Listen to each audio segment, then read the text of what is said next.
बच्चों let's read this question. The question is, हमारे पास ये अल्काइन दिया है, इस पे क्या करना है, हमें HBr का एडिशन कराना है। ठीक है, प्रोडक्ट्स आर गिवन टू अस।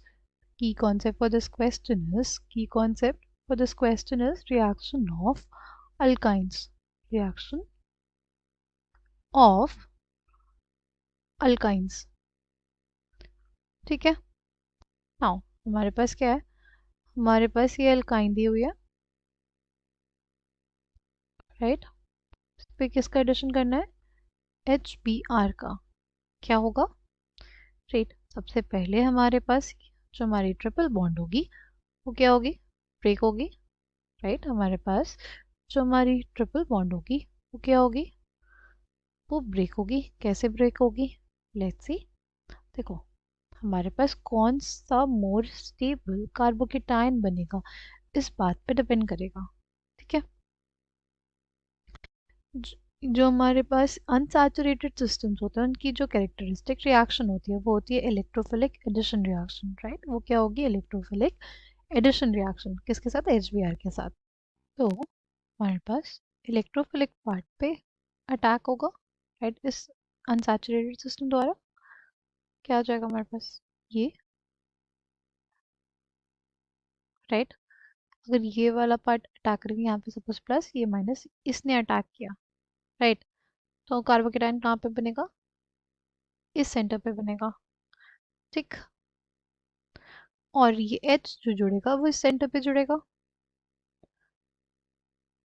और अगर बॉन्ड कुछ ऐसे टूटती है कि इस पे नेगेटिव और इस पे पॉजिटिव, राइट। तो हमारा जो H प्लस है, राइट, वो कहाँ पे जुड़ेगा, वो यहाँ पे जुड़ेगा। और हमारे पास यहाँ पे क्या आ जाएगी, कार्बोकेटाइन आ जाएगा, राइट। नाउ अगर हम लोग ध्यान से देखें, हमें डिसाइड करना है इन दोनों कार्बोकेटाइंस में से मोर स्टेबल कार्बोकेटाइन कौन सा है, राइट। तो इसको देखो, यहाँ पे इस ग्रुप का क्या लग रहा है, इलेक्ट्रॉन डोनेटिंग इफेक्ट लग रहा है। दोनों ही हमारे पास विनाइलिक कार्बोकेटाइंस है, राइट। बट यहाँ पे ये थोड़ा सा स्टेबलाइज है, किसकी वजह से, इस मेथिल ग्रुप के इंडक्टिव इफेक्ट की वजह से, इलेक्ट्रॉन डोनेटिंग इफेक्ट की वजह से, प्लस आए इफेक्ट की वजह से, राइट।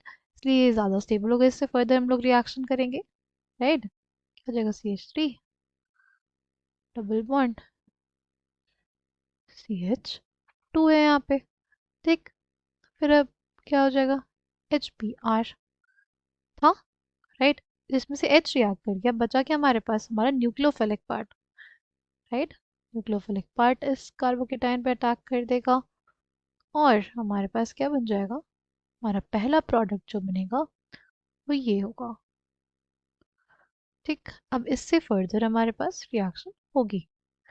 क्या है हमारे पास, CH3 CBr double bond CH2 plus HBr, saturated system, उसके आगे HBr यानी इलेक्ट्रोफिलिक एडिशन रिएक्शन डोमिनेट करेगा, राइट। ये अटैक करेगा किस पे, इलेक्ट्रोफिलिक पार्ट पे, ठीक है। यहाँ पे भी हमारे पास दो पॉसिबिलिटी होगी कार्बोकेटाइन बनने की, राइट। ये तो बॉन्ड ऐसे टूटे, इस पे प्लस इस पे माइनस, तो H यहाँ पे जाके जुड़ जाएगा, राइट। ये हम कार्बोकेटाइन बनेगा। या दूसरा चीज क्या हो सकता है, बॉन्ड कुछ ऐसे टूटे कि हमारे पास इस पे नेगेटिव और इस पे पॉजिटिव चार्ज, राइट। क्या हो जाएगा, H कहाँ पे जुड़ेगा, इस केस में H यहाँ पे जुड़ेगा। और हमारा कार्बोकेटाइन कहाँ पे जनरेट होगा, इस सेंटर पे CH2 प्लस बनेगा, ठीक। कौन सा कार्बोकेटाइन ज़्यादा स्टेबल होगा, अगर इसको ध्यान से देखें तो हमारे पास ये वाला जो कार्बोकेटाइन है वो ज़्यादा स्टेबल होगा, राइट। यहाँ पे इंडक्टिव इफेक्ट लग रहा है, किसका, यहाँ पे इंडक्टिव इफेक्ट लग रहा है CH3 का। और सिंस ब्रोमीन के पास क्या होता है, lone pair of electrons, lone pair of electrons की वजह से ये कार्बोकेटाइन हमारे पास स्टेबलाइज्ड रहेगा, ठीक है। ये मोर स्टेबल। अब इसी से फर्दर रिएक्शन होगी, राइट।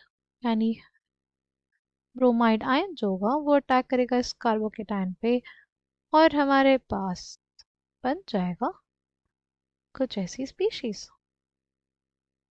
राइट।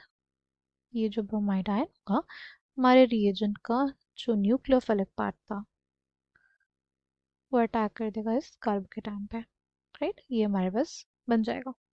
यानी कौन सा ऑप्शन करेक्ट हो जाएगा हमारे पास? Option D. हमारे पास कौन सा ऑप्शन करेक्ट हो जाएगा? Option D. Option D will be the correct answer for this question. I hope you understood it well. Thank you and all the best.